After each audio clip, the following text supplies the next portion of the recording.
অন্যায় হচ্ছে দেখছেন, প্রতিবাদ করছেন না, আপনার ওই গুনাহ আপনার নামায় আমলে আসবে। সিস্টেম নয়, তিনটে পদ্ধতি শরিয়াত জানিয়ে দেয়।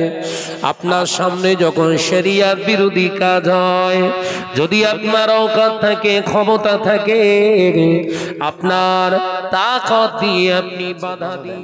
অন্যায় রাহাজানি হচ্ছে, বাধা দেন। যদি আপনার তা না হয়, এ নওজওয়ানেরা, আল্লাহ নবী জানিয়ে দিলে জবান দিয়ে প্রতিবাদ জানাও, জবান দিয়ে তিরস্কার জানাও, জবান দিয়ে প্রতিবাদ করো, প্রোটেস্ট করো। যদি না শোনে, আমি রাসূলুল্লাহ বলছি, অন্তত অন্যায়ের ছিটা তোমার গায়ে আসবে না। দায়িত্ব পালন হচ্ছে।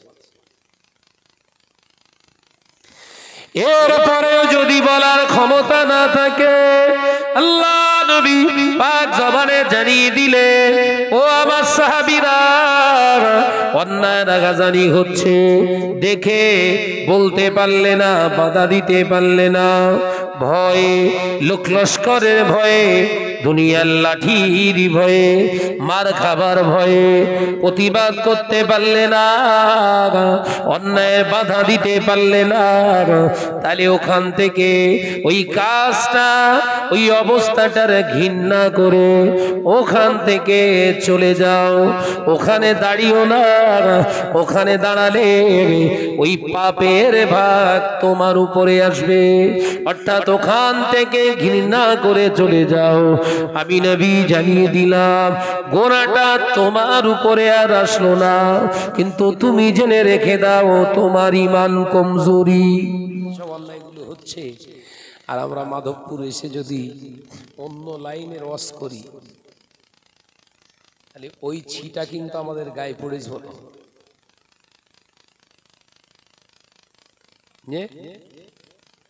ওই ছিটা আমাদের গায়ে পড়েছে, ওই পাপের ভাগ আমাদের খাতাতে এসে গেছে। ও যুবকেরা, ছেলেরা, বাচ্চারা,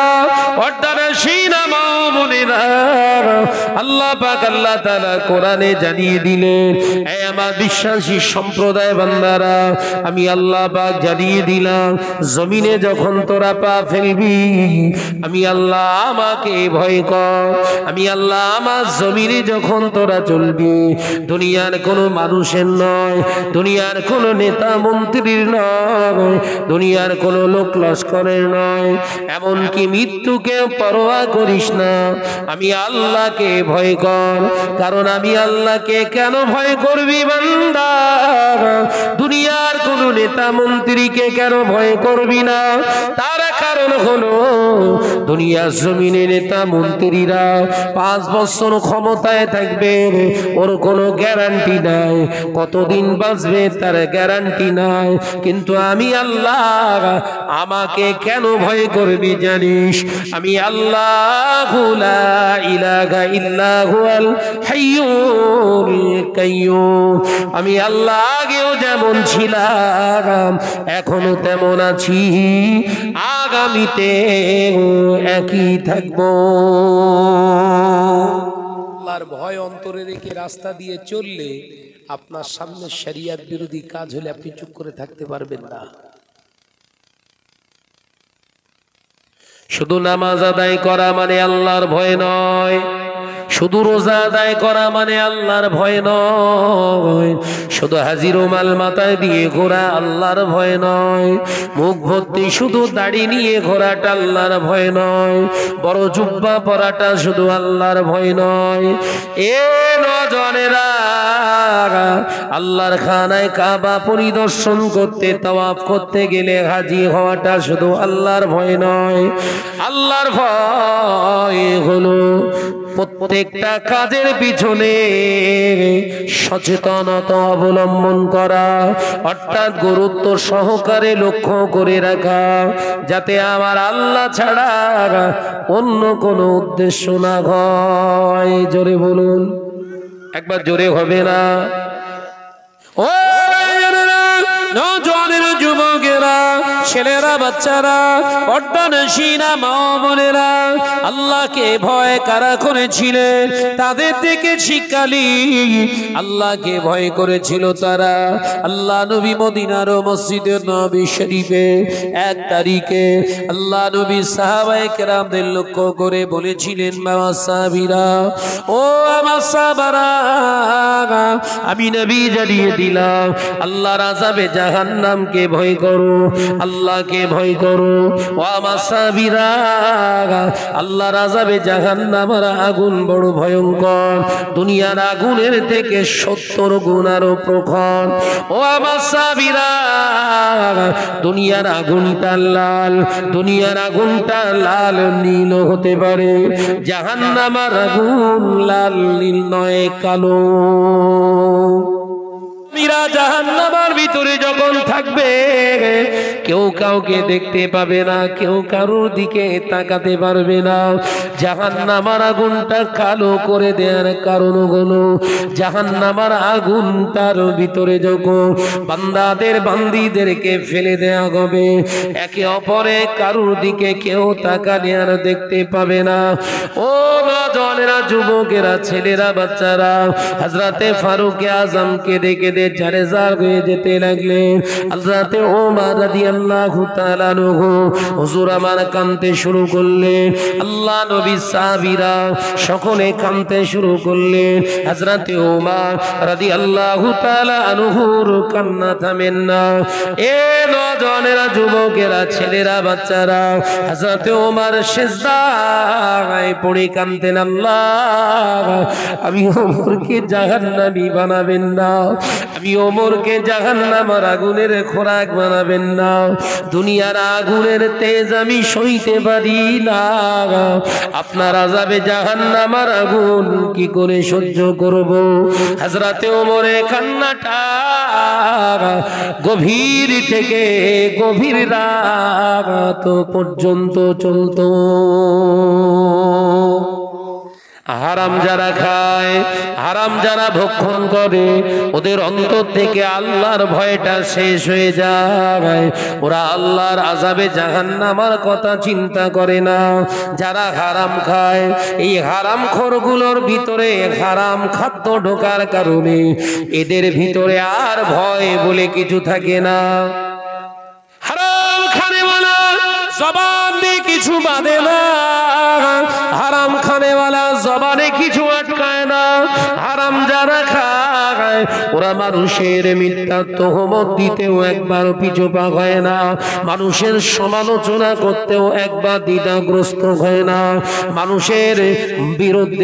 মানুষের বিরুদ্ধে অপপ্রচার করতেও একবার তাদের বিবেক কাঁদে না তার কারণ হলো তাদের অন্তরটা মরে গিয়েছে আল্লাহ কোরআনে জানিয়ে দিলেন খতামাল্লাহু আলা কুলুবিহিম ওয়া আলা সামিইহিম ওয়া আলা আবসারিহিম গিশাওয়াতু ওয়া লাহুম আযাবুন আযীম আমার আল্লাহ পাক কোরআনে জানিয়ে দিয়েছে যাদের অন্তঃকরণে আমি আল্লাহ পাক সীসা গলিয়ে দিয়েছি ওদের অন্তরগুলো মোহর পড়ে গিয়েছে ওরা আমার আযাবের কথা ভয় করবে না আমি আল্লাহ আমার কথা স্মরণ করে ভয় করবে না আমি আল্লাহ পাক জানিয়ে দিলাম খতামাল্লাহু আলা কুলুবিহিম ওয়া আলা সামিইহিম ওদের চতুর্পার সীসা গলিয়ে গাত্র অর্থাৎ প্রাচীর তৈরি করে দিয়েছি ওই প্রাচীরের ভিতরে তারা আযাবে নিপতিত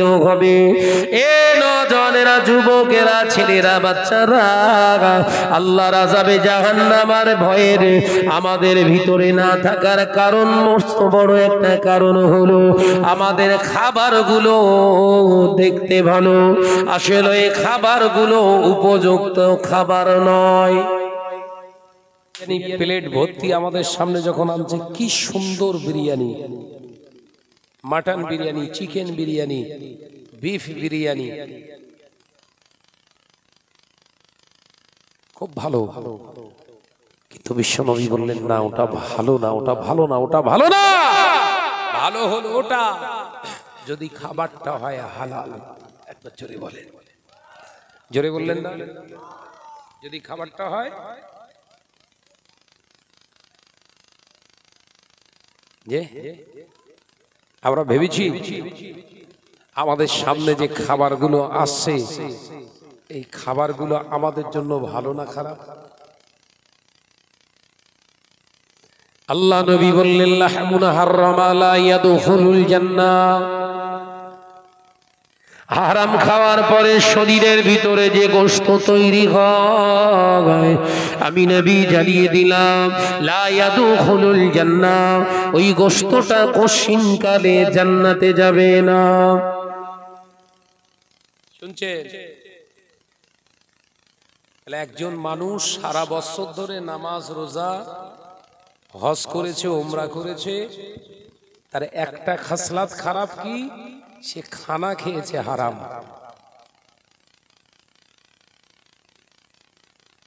নামাজ রোজা হজ যাকাত ওর জীবনে কোনো আমল বাকি নেই, সব করেছে, কিন্তু এই খাদ্যটা খেয়ে ফেলেছে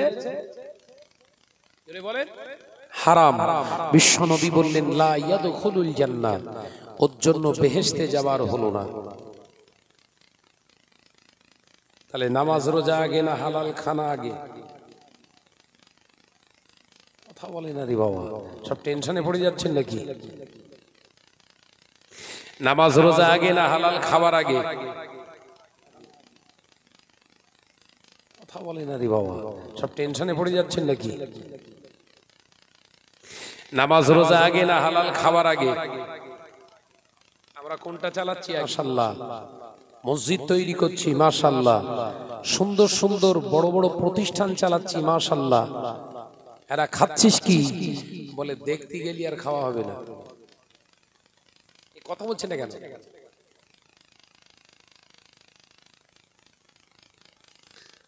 ওই জন্য আমাদের অন্তর থেকে আল্লাহর ভয়টা কমে যাচ্ছে। ইসলাম হুজুর পীর কেবলা রহমাতুল্লাহ আলাইহির দরবারে আপনারা গেছেন, হুজুর কেবলার এই ফতু পরতেন, ফতু ফতু জামা পকেটে এইরকম বড় বড়। হুজুর কেবলারা হাতে হাত দিয়ে নজরানা দিতেন, মুসাফা করে হাদিয়া দিতেন, টাকা নজরানা হুজুর কেবলা নিয়ে ইচ্ছা মতো এ পকেটে এ পকেটে এ পকেটে এ পকেটে। হুজুর কেবলা মনে লেগে গেল একবার, বললেন বাবা ওই যে ব্যাগটায় টাকাগুলো রয়েছে, ওই টাকাগুলো নিয়ে ওই টাওয়ারের ওইখানে আমার যে জমি আছে, ওই জমিতে 52টা পায়খানা ঘর তৈরি করো। গেছেন আপনারা? গেছেন?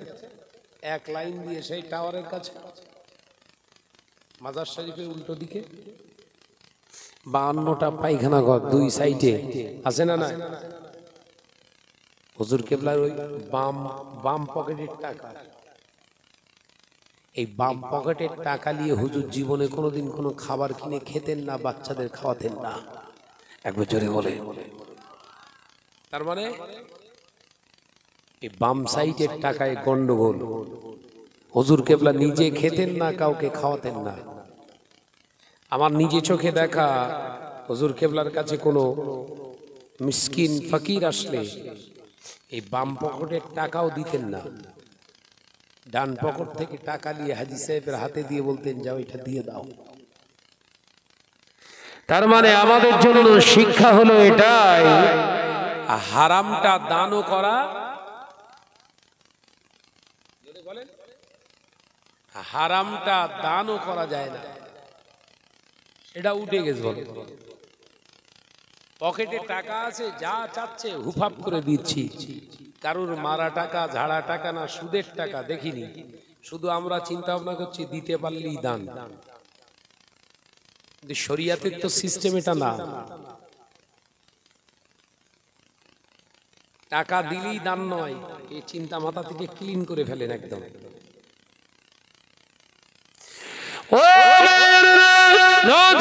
যুবকেরা, ছেলেরা, বাচ্চারা, পর্দানশীনা মা ও বোনেরা, আল্লাহ নবী দো জাহানের বাদশাহ হাবিবুল্লাহকে, নবী জনাবে মুহাম্মদুর রাসূলুল্লাহকে সকলে বলি সাল্লাল্লাহু আলাইহি ওয়াসাল্লাম মদিনার মসজিদুন নবী শরীফে সাহাবায়ে কেরামদেরকে নসিহত দিতেন। আল্লাহ নবী বলতেন, ও বাবা সাহাবীরা, আল্লাহ হলো পাক, আমার আমি নবী হলাম পাক, আল্লাহর কালাম কালামুল্লাহ শরীফ হলো পাক, আল্লাহর কালাম আল্লাহর কলেমা হলো পাক। ও আল্লাহর বান্দারা, আমি নবী জানিয়ে দিলাম মসজিদ হলো পাক। এই মসজিদ পাক থেকে নাপাক তখনই হয়ে যাবে যখন হারামের টাকা দিয়ে মসজিদ নির্মাণ হবে। শুনছেন? নাম দিয়ে দিয়েছে মদিনা মসজিদ, এলাকায় হারাম করে টাকা তৈরি। নাম কি দিয়েছে? মিনা মসজিদ, মসজিদে আয়েশা, এরকম নাম আছে না? নাই, কথা বলছে না কেন? দেখা যাচ্ছে ওই মসজিদের ভিতে যত ইট লেগেছে সব সুদ করে দেওয়া। আমি তৈরি করে বলছি না, বাস্তব চলছে। মসজিদে বিশাল কালার, হেবি সুন্দর সুন্দর কালার। হ্যাঁ, রং দিয়েছে কে? শাহনাজ। শাহনাজটা কে? সুদের বিজনেসম্যান। আপনি যদি চেটে চেটে চেটে চেটে মসজিদও পরিষ্কার করেন, পাক হওয়ার কোনো লাইন নেই। নামাজ পড়লে কি হবে? ওই জন্য শরিয়াতের শর্ত মসজিদ পাকা বানাতে হবে, এটা শরিয়াতের শর্ত নয়। শরিয়াতের শর্ত হলো হালাল অর্থ দিয়ে মসজিদ নির্মাণ করো, হোক না টিনের আটচালা কিংবা হোগল পাতার ছাওয়া, ওই মসজিদে নামাজ আল্লাহর দরবারে কবুল হয়ে যাবে। একবার জোরে বলেন। ও জায়গাও আমাদের সব সর্বনাশ হয়েছে। মসজিদগুলো নির্মাণ করছে, আমরা দেখার সময় নেই। কথা বলছেন না কেন? সঙ্গে সঙ্গে বলছে ও দেখে যদি মসজিদ করা হয় মসজিদ হবে না। নাই হলো, গোনা হবে। এই আপনার এলাকায় যদি মসজিদ না হয়, যদি পেপার টাঙিয়ে যদি মসজিদ ওই অবস্থায় থাকে, গোনা হবে? কোন কিতাবে আছে দেখান দি? মসজিদ পাকা করার জন্য এত চুড়ুং বুড়ুং কেন? মসজিদ তৈরি করার জন্য এত লাফালাফি কেন? মসজিদ বিরাট সুন্দর, সৌন্দর্য মডিফাই করার জন্য এত ঝোঁকাঝুঁকি কেন?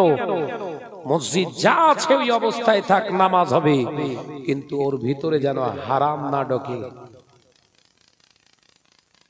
এদিকে খেয়াল আছে আমাদের? এই কথা বলছে না কেন? ও যদি বলে সেক্রেটারি, বলবেন ও সেক্রেটারি চলবে না, ও পয়সা। এই কথা বলছেন না কেন? এই ওয়াজ যদি হুজুর ইমাম সাহেব করে, বলে ইমাম সাহেবের ছুটি দিয়ে দাও, কথা বলে না কেন? কারণ ইমাম সাহেবের ছুটি হবে, কারণ মসজিদের সেক্রেটারি সে এলাকার টপ র্যাঙ্কের হারামখোর।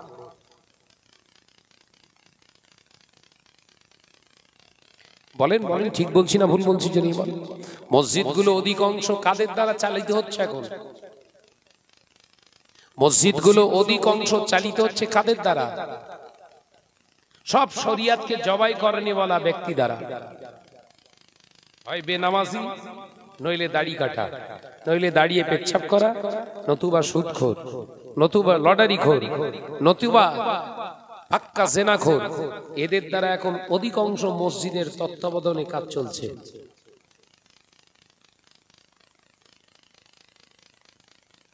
এসব ওয়াজ করেছি, এক জায়গায় সেক্রেটারি বলছে আমি এই মাওলানার টাকা দিতে রাজি না। কি বলছে? এ মাওলানার নজরানা দিতে আমি রাজি না। মসজিদের কমিটির ছেলেরা বললেন ওইরকম বললে হবে না, তো তাকে দাওয়াত করেছি আমরা, ওয়াজ করেছে, তোমার গায়ে লেগে গেছে, তুমি দিতে নাই, নাই দিলে আমরা দেবো। তাহলে হক কথা বলার জন্য আলেমদের দাওয়াত করা হচ্ছে। আলেমরা যদি হকের উপরে বক্তব্য রাখে, তাদেরকেও আবার